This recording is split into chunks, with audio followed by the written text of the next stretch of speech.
পরেরটাতে দেওয়া আছে সি তে হি discussed about the issue, he discussed about the issue. Next number discuss, তিনি আলোচনা করেছেন। অ্যাবাউট দ্য ইস্যু মানে কি, সমস্যাটা নিয়ে তিনি আলোচনা করেছিলেন, সমস্যা সম্পর্কে আলোচনা করেছিলেন। পরেরটা দেওয়া আছে আই ইনসিস্ট অন অনেস্টি, আমি সবসময় জোর দিই কিসের, মানুষের সততার উপর জোর দিই। আই ইনসিস্ট অন অনেস্টি, আমি সততার উপর জোর দিই। কিসের উপরে? সততার উপর জোর দিই। I insist on honesty. তাহলে ইনসিস্টের পরেও অ্যাপ্রোপ্রিয়েট প্রিপোজিশন অন বসে, তারপরে নাউন বসাতে হয়। তাহলে অনেস্টি, সততা, সততা নাউন না, ইজ অনেস্টি কি করে হবে? এখানে ভার্ব তো ইনসিস্ট, তাহলে ওটাই তো ভার্ব। ইনসিস্ট মানে কি, আই ইনসিস্ট মানে কি আমি সবসময় জোর দেই। কিসের উপর জোর দেই? সততার উপর জোর দিই। আই ইনসিস্ট অন অনেস্টি, আমি সততার উপর জোর দিই। বোঝা গেছে? তার মানে এটাও ঠিক আছে। তাহলে ভুল কোথায়? ভুল যেটাতে রয়েছে, এটা অনেকেই মিস্টেক করে, আমি বলছি না গর্ব করে, এটা ইভেন অনেক বইতে রাইটাররা যারা বইও লেখেন তারাও এই জিনিসটা মিস্টেক করে ফেলেন। অনেক গ্রামার বইতেও বহু জায়গায় দেখেছি এখানে ডিসকাসের পরে কোনো প্রেপোজিশন বসে না। ডিসকাস যে ওয়ার্ডটা ওখানে দেখবে কোন স্যারেরা বা ইউটিউবে ভিডিও বানাচ্ছেন, ওনারা বলছেন, হ্যাঁ, আবার ক্লাসে স্যারা বলে I am going to discuss about, এরকম বলে। আই এম ডিসকাস অন, এই সব কথা বলেন ওনারা। হ্যাঁ, I am going to discuss on the topic, অমুক বলেন। হ্যাঁ, I am discuss about the topic, এইসব কথা বলেন, কিন্তু দিস ইজ ইনকারেক্ট। ডিসকাসের পরে কোনো প্রেপোজিশন বসে না। তাহলে কি হবে? আই ডিসকাসড বা we discussed the issue. I am going to discuss the topic, ওর পরে কোনো মাঝখানে কোনো প্রেপোজিশন আসবে না। তাহলে এই অ্যাবাউটটা ঢুকিয়ে দিয়েছে, ইনসার্ট করেছে, এই কারণের জন্য এটা এরর হয়ে গেছে। তাহলে কি হবে? Discuss the topic. তাহলে অপশন সি। বোঝাতে পারলাম কি? আর এই প্রেপোজিশন বাদ বাকি তিনটে সেন্টেন্স যে প্রেপোজিশন গুলো দেওয়া আছে এগুলো ইম্পর্টেন্ট, মনে রাখতে হবে। সিনিয়রের পরে টু, হ্যাঁ, প্রেফার্স এর পরে টু, ইনসিস্টের পরে অন, এগুলো সবসময়ের জন্য বসে, যেখানেই সেন্টেন্স থাকুক, যে মানে হোক না কেন, এই সেন্টেন্সের পরে, এই ভার্বগুলোর পরে প্রেপোজিশন গুলো, এই নির্দিষ্ট ফিক্সড প্রেপোজিশন গুলো ইউজ করা হয়। ওকে, তাহলে অপশন সি হচ্ছে ইনকারেক্ট সেন্টেন্স। 25 এ চলে এসো। To throw in the towel, to throw in the towel means, এখানে হচ্ছে ইডিয়ম বলা হয়, হ্যাঁ, বাগধারা। বলছে to throw in the towel, to throw the towel মানে কি? তোয়ালে ছুঁড়ে দেওয়া, তোয়ালে ছুঁড়ে ফেলা। টু থ্রো দ্য টাওয়েল, এর মানে কি? টু সারেন্ডার মানে কি? হার স্বীকার করে নেওয়া। টু সেলিব্রেট, উদযাপন করা, কোনো কিছুতে জিতলাম, কিছু হলো, উদযাপন করছি। টু ফাইট মানে লড়াই করা। টু হাইড মানে গোপন করা। বলে দেই, হোয়াট ইজ দ্য ইনভেনশনস বা ক্রিয়েশনস বা emergence of that particular idiom. এই ইডিয়মের সৃষ্টি কি? কোথা থেকে সৃষ্টি হয়েছে?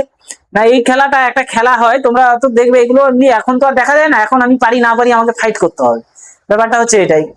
হ্যাঁ, জেনারেলি কি হতো, আগেকার সময়ে যখন বক্সিং হতো, এই বক্সিং খেলাটা যখন হতো, তখন কি হয়েছে, আমাদের যারা ট্রেনার, যারা একজন তো প্রতিযোগী থাকবে, এই প্রতিযোগীর যে পার্টিসিপেন্টের যে ট্রেনার আছেন, উনি কি করেন, যখন বুঝতে পারছেন যে উনার যে ট্রেইনি, উনি যাকে প্রশিক্ষণ দিয়েছেন, সে আর পারছে না লড়াই করতে, বুঝলে, খুব উইক হয়ে গেছে বা পরাজয় নিশ্চিত, তখন ওই কোচ যিনি কি করেন, ট্রেনার কি করেন, থ্রো দ্য টাওয়েল, যে টাওয়েল দিয়ে ওই প্রতিযোগীর মুখ টুক মোছা হয়, রাখা হয়, ওই টাওয়েলটা নিয়ে কি করেন, তিনি কি করেন, ওই রিং এর মধ্যে থ্রো করে দেন।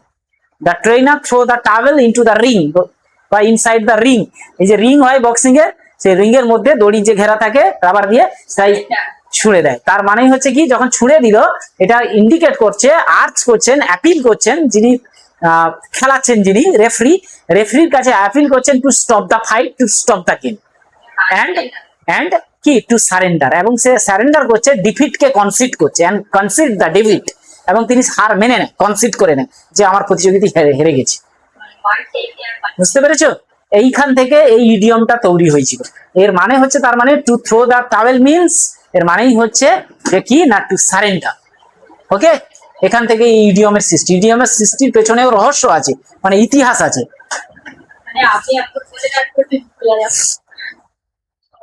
বোঝা গেছে? তাহলে আমাদের অ্যান্সার হবে কি, অপশন এ, টু সারেন্ডার। এটাই হচ্ছে এর হিস্ট্রি। হ্যাঁ, to throw the towel means surrender করে নাও। আমরা অনেক স্টুডেন্টদেরকে যখন ফার্স্ট জাজ করি তারা বলে ও স্যার তোয়ালে কি করায়, তোয়ালে তো আমরা কেউ আনন্দ করলে নাচলে জিতে গেলে খেলায় তোয়ালে জার্সি টার্সি খুলে উড়িয়ে দেই, হাতে চার তোয়ালে বোয়ালে থাকলে আকাশের দিকে ছুটতে থাকি, ওইটা মানে সেলিব্রেট করা হচ্ছে। আবার উদাহরণ দিচ্ছে তারা, ও স্যার সেই লর্ডসের সৌরভ গাঙ্গুলি খেলায় টেস্টে জিতে গিয়ে আর জার্সি খুলে আর ঘোরাচ্ছিল না, তার মানে ওই দিয়ে আর ছোড়াছুড়ি করে, তার মানে এইটাই হবে। বুঝতে পেরেছো? কিন্তু এটার আসল জিনিস হচ্ছে কি, তাহলে সারেন্ডার করে না। হ্যাঁ, কোথা থেকে এসছে? বক্সিং খেলার ট্রেনাররা এইটা শুরু করেছিলেন খেলার রুলস অনুযায়ী, সেখান থেকে এই ইডিয়মের সূত্রপাত হয়েছিল। নেক্সট নাম্বার 26 এ চলে এসো, storm in the tea cup. হ্যাঁ, এটা আগেও বলেছিলাম। Storm in the tea cup মানে কি? স্টর্ম মানে কি? তুফান। ইন দ্য টি কাপ মানে কি? চায়ের পেয়ালা বা কাপ। চায়ের পেয়ালাতে তুফান। আচ্ছা, এটা এক্সপেক্ট করা যায় চায়ের কাপের মধ্যে, পেয়ালার মধ্যে তুফান হবে? তুফান তো সমুদ্রে হবে, ঢেউ হবে, তাই না? চায়ের কাপে ঢেউ হবে, সেটা কি বিশাল কিছু ব্যাপার? তাহলে চায়ের কাপে তুফান তোলা হচ্ছে মানে ছোট বিষয় নিয়ে, সাধারণ বিষয় নিয়ে, তুচ্ছ বিষয় নিয়ে অনেক বড় করে দেখানোর চেষ্টা করা, বা অনেক বেশি হই হট্টগোল শুরু করা, চেঁচামেচি শুরু করা। এই জন্য হচ্ছে কি, ছোট বিষয়ে বেশি চেঁচামেচি করা, বেশি উন্মাদনা করা, সেটাকেই বলা হচ্ছে storm in the tea cup. চায়ের কাপে বা চায়ের পেয়ালায় তুফান।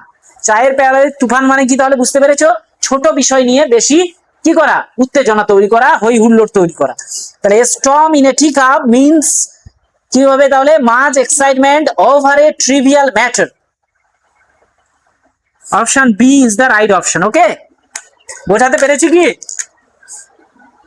মনে থাকবে আশা করি।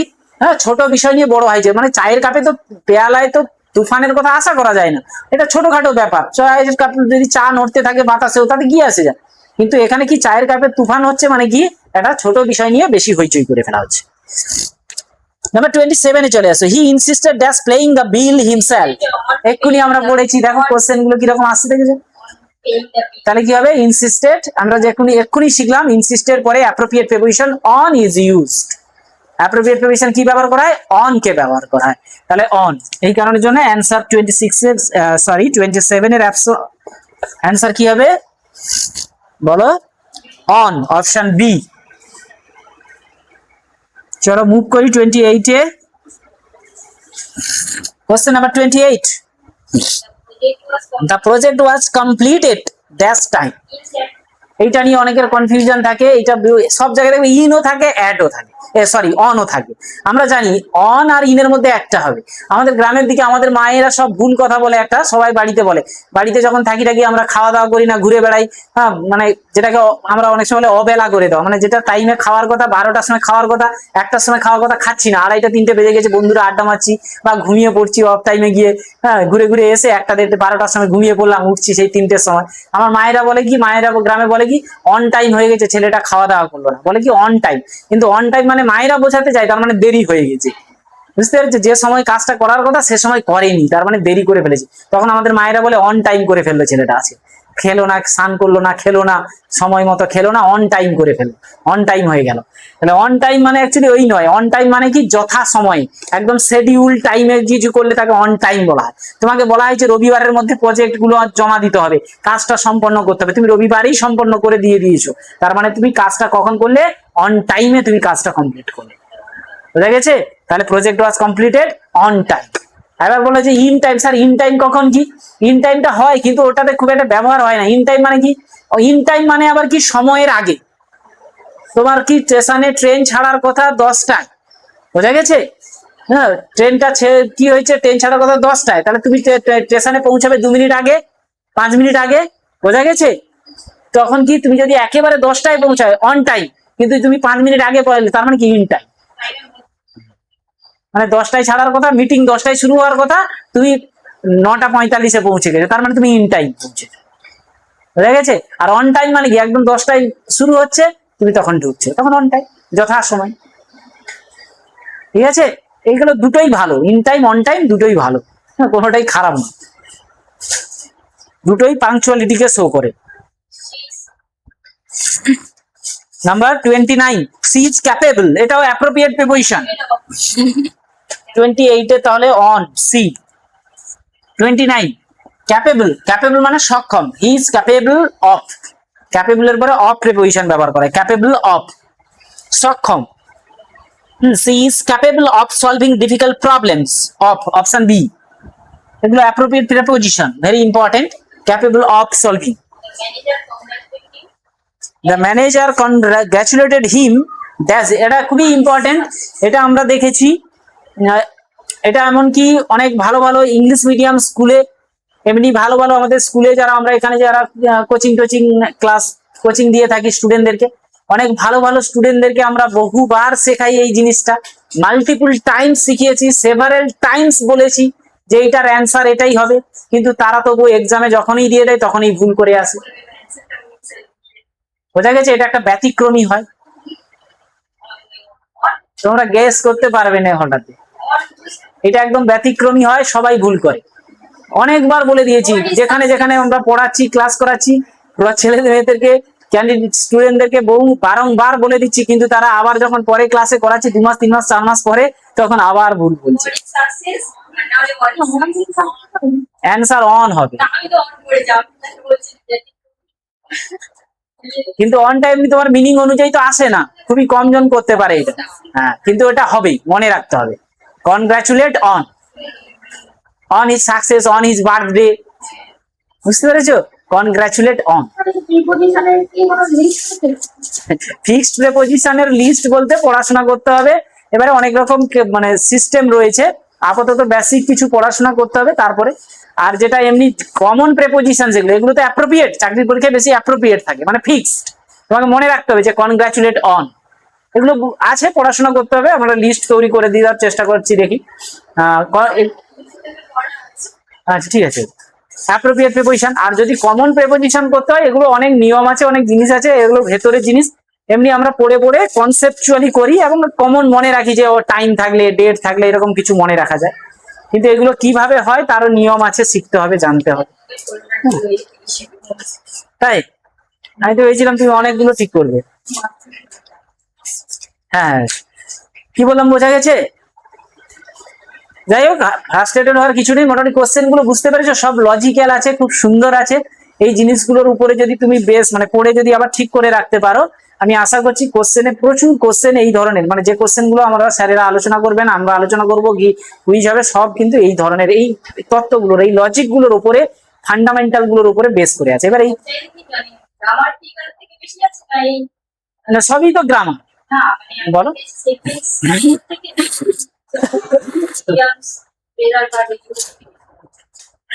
সব ধরনের থাকবে, এমনি ফিল ইন দা ব্ল্যাঙ্কস যে ওয়ার্ড যেগুলো, সেগুলো বেশি থাকবে।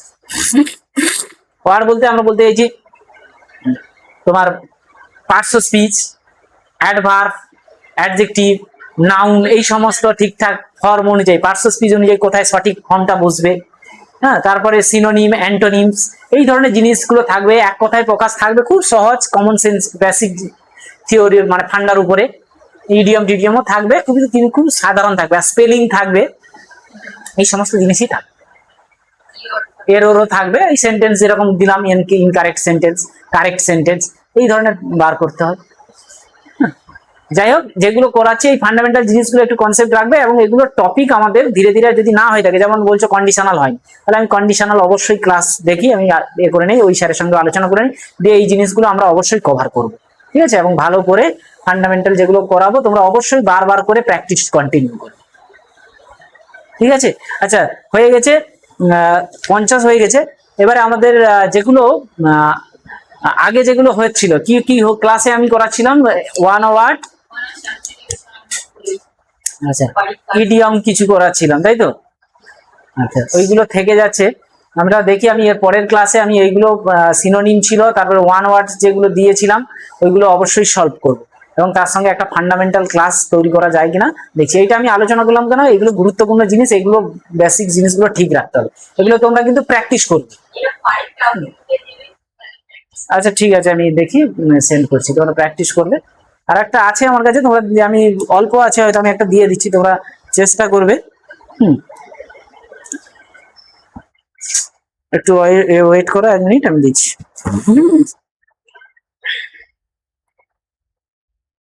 এখানে একটা 10টা মতো আছে, 10টা কি 12টা আছে, দিয়ে দিচ্ছি আমি।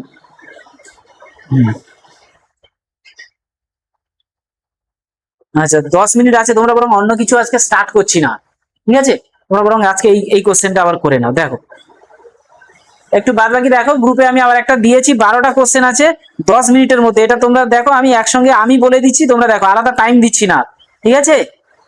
দেখো ওয়ার্ডটা যেটা দেয়া আছে, চুজ দ্য সিনোনিম অফ অবজুরেট। এই অবজুটাকে অবজুও বলতে পারো, অবজুরেট বলতে পারো, অবজুরেট।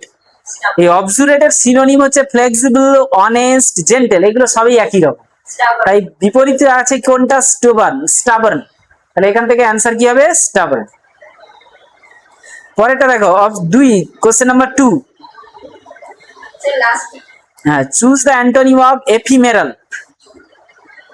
এফিমেরাল মানে কি জানো? এফিমেরাল হচ্ছে একটা দেয়া আছে টেম্পোরারি মানে ক্ষণস্থায়ী, ফ্লিটিং মানে কি দ্রুত চলে যায়, যেটা শেষ হয়ে যায়, লাস্টিং মানে দীর্ঘস্থায়ী, ব্রিফ মানে সংক্ষিপ্ত। কোনগুলো একই মনে হচ্ছে? প্রথম দুটো আর 4 নম্বরটা একই না? ক্ষণস্থায়ী, দ্রুত শেষ হয়ে যায় বা চলে যায়, আর একটা দেওয়া আছে সংক্ষিপ্ত। তাহলে বাদ বাকি পড়ে আছে লাস্টিং, তাহলে লাস্টিং উত্তর, অ্যান্সার। তাহলে অ্যান্সার সি হচ্ছে কারেক্ট অ্যান্সার। ওকে, laconic, আচ্ছা, the word laconic means talkative, using very few words, emotional or polite. কি হবে বলো? laconic, টকেটিভ হবে না, টকেটিভটা যে প্রচুর কথা বলে, আর ল্যাকনিক হচ্ছে যে খুব কম শব্দ ব্যবহার করে। কোনো কথা বললে খুবই কম সংখ্যক কথায় কম শব্দ বলে তার মনের ভাব প্রকাশ করে দেয়, ঠিক আছে, বেশি কথা বলে না, তাকে বলা হয় ল্যাকনিক। হ্যাঁ, ইউজিং ভেরি ফিউ ওয়ার্ডস, খুবই কম সংখ্যক শব্দের ব্যবহারকারী, তাকে বলা হয় ল্যাকনিক। ওকে, 3 দাগে হচ্ছে বি। অপশন 4 এ চলে যাও, চুজ কারেক্টলি স্পেল ওয়ার্ড, বলো। আচ্ছা, কনইজার, কনইজার মানে হচ্ছে কোনো বিষয়ে এক্সপার্ট ব্যক্তি। হ্যাঁ, বিভিন্ন যেগুলো আমাদের কি বলবো, যেগুলো হচ্ছে আমাদের গান বাজনা নৃত্য, এই যে সুন্দর, হ্যাঁ, অ্যাস্থেটিক প্লেজার যেগুলো, এইগুলোর বিষয়ে বা শিল্প, এইগুলোর বিষয়ে বিশেষজ্ঞ ব্যক্তিকে বলা হয় কনইজার। কনইজারের স্পেলিংটা হচ্ছে কি দেখে নাও, অপশন এ হচ্ছে কারেক্ট অপশন হবে, কনইজার। দেখে নাও স্পেলিং, CONNOISSEUR, কনইজার। ওকে, তারপরে দেখো, a person who hats mankind, যে ব্যক্তি মানব কুলকে, মানুষকে ঘৃণা করে, তাকে বলা হয় কি? মিজানথ্রপ বা মিজানথ্রপিস্ট, যা আছে তাই হবে। মিজানথ্রপ দেয়া আছে, মিজানথ্রপ হচ্ছে কি? মিজানথ্রপ হচ্ছে যে পার্সনস হু হেটস ম্যানকাইন্ড, মিজানথ্রপ। ওকে, তো তোমার কাছে নেই না এগুলো? আচ্ছা, তোমাকে দিয়ে দিচ্ছি না, এই করে দিই। আচ্ছা ঠিক আছে, আমি পাঠিয়ে দিচ্ছি, তুমি বাড়িতে দেখো। আচ্ছা, পরেরটা দেখো, এটা আমরা আলোচনা করেছিলাম, no sooner dash the meeting began. এখানে তোমাকে হ্যাড বসাতে হবে, নো সুনারের উপরে হ্যাড আসে, যেহেতু পরেরটা থার্ড ফর্মে দেয়া আছে তাই হ্যাড আসবে, no sooner had the meeting began. পরে হার্ডলি দেওয়া আছে, দেখো কনজাংশন হোয়েন। তারপর দেখো নিদার অফ দা প্রবলেমস, আমি বলেছিলাম নাইদার অফ দা প্রপোজালস, কি হবে? এটাও আমি সূত্র করিয়ে দিয়েছি, either of, neither of, either of, neither of, every of, এই সূত্র। তাহলে কি হবে বলো? নিদার অফ দা প্রপোজাল, তাহলে কি হবে? ইচ হবে, ইজ অ্যাকসেপ্টেবল, গ্রহণযোগ্য নয়, সিঙ্গুলার করতে হবে, তাহলে ইচটাই হবে এখানে, নিদার অফ দা প্রপোজাল। তাহলে অপশন সাথে, হ্যাঁ সাথে হোয়েন, হার্ডলির পরে হোয়েন বসবে, আমি আগে করালাম, hardly when, option B. Okay, question number 8 এ দেখো, neither of the proposals is acceptable, C. Question number 8 is acceptable. পরে দেখো স্কেয়ারসলি, আমি দিয়েছিলাম না, scarcely had he finished her speech, কি বলেছিলাম কেয়ারসলির সঙ্গে? When, when, scarcely when, option A. Question number 9, option A, if he dash harder he would have succeeded, he would have succeeded, would have আর ভার্বের past participle form আছে, তাহলে আমার if ক্লজটা কোন ক্লজে হবে, কোন টেন্সে হবে? পাস্ট পারফেক্ট, হ্যাড আর ভার্বের 3 ফর্ম। হ্যাড, হ্যাড বললাম না, আগে একটা করলাম, হ্যাড আর পাস্ট পার্টিসিপল ফর্ম হবে, তাহলে had worked harder. Okay, number 10 তাহলে কি হবে, if he had worked harder. Number 11 error detection, identify the error. neither the principal nor the teachers was present yesterday। বলো ওয়াজ যেটা আছে ওইটা ভুল, কারণ কি আমি কি বলেছি, নাইদার নর আইদারের পাশে যে কি হবে, নিয়ারেস্ট সাবজেক্ট অনুযায়ী ভার্ব হবে। তাহলে নিয়ারেস্ট সাবজেক্ট কি বলো, কোনটা nearest subject, which one is the nearest subject of the verb? ভার্বের নিকটস্থ সাবজেক্ট কোনটা, টিচার্স। তাহলে টিচার্স প্লুরাল নাম্বার, ওয়ার হওয়ার কথা দেখো, ওয়্যার ওয়াজ দিস, হওয়ার কথা ওয়্যার, ইউজ করা হয়েছে ওয়াজ। তাহলে অপশন বি হচ্ছে incorrect part. Incorrect sentence, the furniture is costly. বলো ইনকারেক্ট কোনটা, ভুল কোনটা? The news is true, the news is true, the furniture is costly, the sceneries are beautiful, mathematics is interesting. সবগুলো ঠিক আছে, C তে ভুল আছে। দ্য সিনারিজ আর বিউটিফুল হয় না, দ্য সিনারি হয়, সিনারিজের এরকম সিনারিজ হয় না, ঠিক আছে, সিনারির কখনো প্লুরাল হয় না, সিনারি থাকে। তাহলে সিনারি ইজ বিউটিফুল হবে। ওকে, তাহলে সিনারি ইজ বিউটিফুল হবে, অপশন সি হচ্ছে কারেক্ট অ্যান্সার।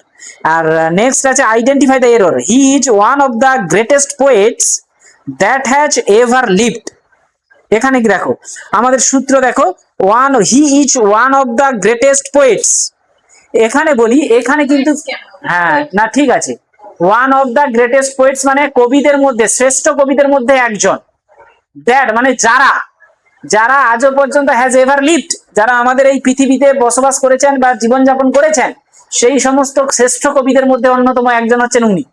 তাহলে এই যে দ্যাট এর পরে যে দেওয়া আছে না ভার্বটা, এই দ্যাট অনুযায়ী এই ভার্বটা ব্যবহার করব। কিন্তু এই দ্যাটটা বলতে কাদেরকে বোঝানো হচ্ছে বলো, এই যে রিলেটিভ প্রনাউন দ্যাট ব্যবহার করা হয়েছে, এই দ্যাট অনুযায়ী ভার্বটা হবে দ্যাট হ্যাজ এভার। এখানে দ্যাট হ্যাজ এভার লিভড দেওয়া আছে, তাই তো? এই যে হ্যাজটা ব্যবহার করেছি, এই হ্যাজটা কার নাম্বার পার্সেন্ট দেখে বসাবো, এই যে পোয়েটস যারা আছে, এই পোয়েটসদের নাম্বারটা দেখে বসাতে হবে। তাহলে পোয়েটস তো প্লুরাল আছে, বোঝা গেছে, কিন্তু এখানে হ্যাজ বসিয়ে দিচ্ছে, প্লুরালের পাশে তো হ্যাভ হওয়ার কথা।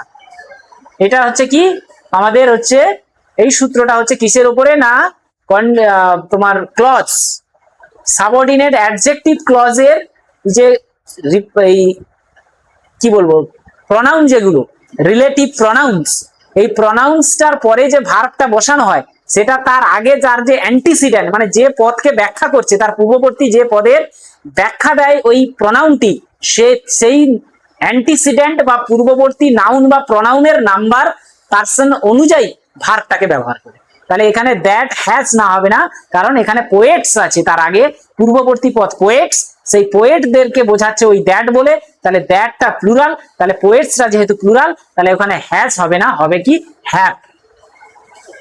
ওকে, তাহলে আমরা কতগুলো 42 টোটাল 42 কোয়েশ্চেন্স আজকে সলভ করলাম।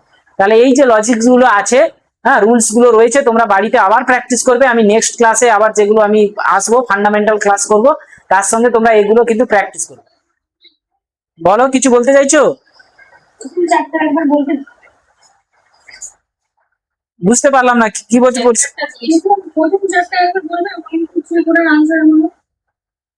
আচ্ছা, এখন যেগুলো করলাম,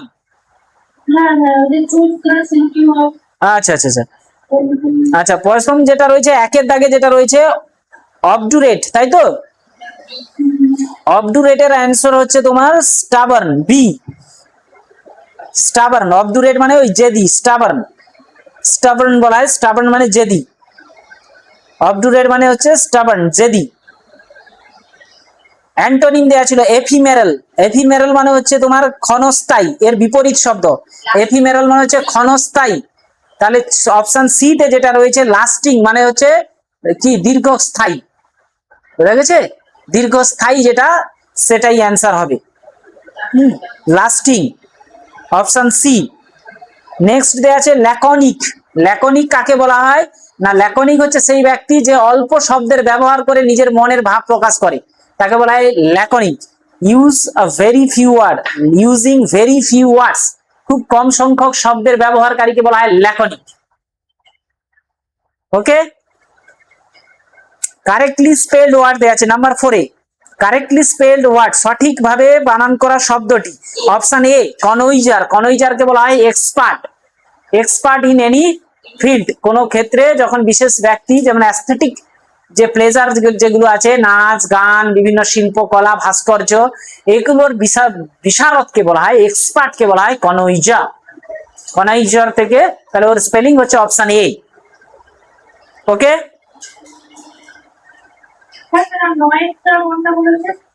নয় কোয়েশ্চেন নাম্বার 9, কেয়ারসলি। কেয়ারসলি আমি আগে ডিসকাস করেছি, কেয়ারসলির সঙ্গে যে পেয়ারে যে কনজাংশন ব্যবহার করা হয়, scarcely had she finished her research, যেই মাত্র তিনি তার রিসার্চ গবেষণা সম্পন্ন করেছিলেন, when তখনই বা সঙ্গে সঙ্গে দা অডিয়েন্স অ্যাপ্লুডেড, স্পিচ শেষ করেছিলেন তখন অ্যাপ্লুডেড করতে লাগলো আমাদের কারা না, দর্শক যারা শ্রোতা ছিলেন তারা অ্যাপ্লুডেড, হাততালি দিয়ে তাকে অভিবাদন জানিয়েছিলেন, অভিবাদন জ্ঞাপন করেছিলেন।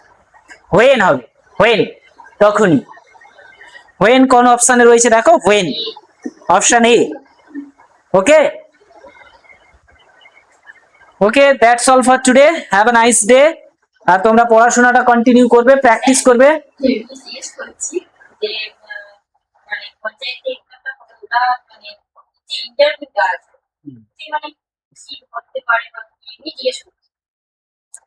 তোমাকে যেগুলো এমনি সাধারণ কনসেপ্টে আমি বলি, এগুলো যখন ইয়ে হবে তোমাকে এইরকম যে ইংলিশের বানান টানান ধরবে, বিভিন্ন পার্টস স্পিচ, তারপরে তোমার অন্যান্য জিনিস যেগুলো থাকে সেরকম জিকেই জিজ্ঞাসা করবে, পঞ্চায়েতের যে বিষয়গুলো আছে রিলেটেড, পঞ্চায়েত সংক্রান্ত বিষয় তোমাকে জিজ্ঞাসা করা হবে। হ্যাঁ, এই যে প্রশাসনিক যে লেভেলগুলো, হ্যাঁ, পঞ্চায়েত কোন স্তর, সর্বনিম্ন স্তর, উচ্চ স্তর কি, পঞ্চায়েত একটা কার অধীনে পড়ছে, এইরকম পঞ্চায়েত বিষয়ে বেশিরভাগ যে বিষয় হবে সেইগুলোই তো জিজ্ঞাসা করা হয় বেশি। তুমি পঞ্চায়েতে চাকরি করতে যাচ্ছ, তোমাকে পঞ্চায়েত এবং সেই প্রশাসনিক লেভেল যে একটা রাজ্যের, একটা দেশের, সেই সমস্ত রিলেটেড প্রশ্ন করা হবে।